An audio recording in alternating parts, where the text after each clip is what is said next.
Bismillahirrahmanirrahim. Assalamualaikum warahmatullahi wabarakatuh. Waalaikumsalam warahmatullahi wabarakatuh. Sahabat Humayun dimanapun berada, pada kesempatan kali ini kita akan berbincang santai dengan beberapa rekan-rekan kita yang ada di sini. Tema yang akan kita bincangkan ini tema yang menarik karena cukup relate dengan kehidupan kita sehari-hari. Pada faktanya, kita sebagai manusia dengan relasi apapun itu sering merasa cukup kehilangan apabila misalkan ada salah satu dari sanak saudara kita atau bahkan keluarga kita sendiri itu yang sakit ataupun yang meninggal. Seolah-olah itu hal yang paling lekat dengan kita. Tidak cuma itu, misalkan di lain sisi kita punya harta benda terus harta itu hilang dari kita, itu tentu rasa cemas atau bahkan galaunya itu tidak ketulungan. Kenapa? Karena seolah-olah kita merasa itu semua adalah bagian yang tidak lepas dari kita, sesuatu yang cukup melekat dari kita.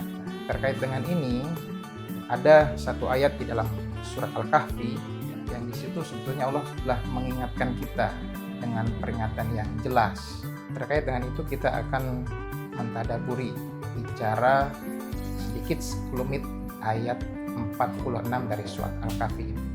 Ayat ini dimulai dengan kalimat al-mal wal banun. Mal wal banun dalam ideologi orang yang melepaskan diri dari keterikatannya kepada Tuhan, menganggap dua hal ini adalah dua hal yang mereka miliki untuk selama-lamanya. Padahal mal wal banun itu adalah pemberian dari Tuhan. Nah, orang yang menganggap dua karakter ini, dua pemberian ini adalah kekal, di satu sisi dia akan merasa kecewa ketika pemberian itu diambil kembali oleh Tuhan, karena sang pemilik sejati adalah Tuhan. Yang berkaitan dengan harta dan anak tadi itu semua titipan dan dia akan kembali kepada sang pemiliknya. Makanya dalam ayat ini setelah mal wal banun itu dia zinatu hayatid dunya, dia menjadi perhiasan. Makanya dia tidak dikatakan sebagai kepemilikan tapi perhiasan saja. Al-Kahfi ayat 46 itu bunyinya a'udzubillahi minasyaitonirrajim. Al-malu wal banuna zinatul hayatid dunya wal baqiyatus sholihatu khairun inda rabbika thawaban wa khairun amalan. Nah, ini kita ingin tahu lebih tegas lagi makna khususnya ya, itu ada ayat al-baqiyatus sholihat.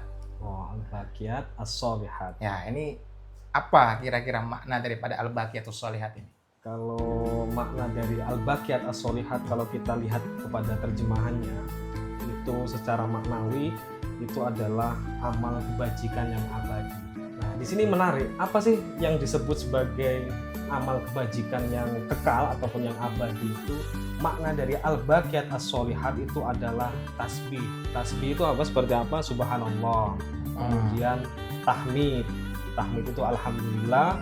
Kemudian tahlil, la ilaha illallah. Kemudian takbir, Allahu Akbar. Kemudian ada tambahan lagi, la haula wala quwata illa billahil aliyil azim. Jadi subhanallah walhamdulillah wala ilaha illallah wallahu akbar wala haula wala quwata illa billahil aliyil azim. Itu yang disebut sebagai al-baqiyat as-sholihat. Tapi juga ada riwayat yang lain yang disebut sebagai al-baqiyat as-sholihat, itu adalah sholat, menjalankan sholat. Nah, tapi rata-rata dari beberapa mufasir sering menyimpulkan bahwa makna al-baqiyat as-sholihat adalah zikir bil qaul tadi. Oke, tapi apakah bisa hanya cuman al-baqiyat as-sholihat, amal perbuatan yang kekal itu cuman zikir bil lisan? Nah, itu saya kira nggak cukup ya hanya dengan zikir bil lisan, tapi itu zikir bil lisan juga harus ada relasinya, berkaitan implementasinya dengan zikir bil fi'li. Itu bagaimana? Ustaz Hasbi, antum sebagai ahli tasawuf ini itu merelasikan antara zikir bil qaul dengan zikir bil fi'li atau bil akmal itu seperti apa?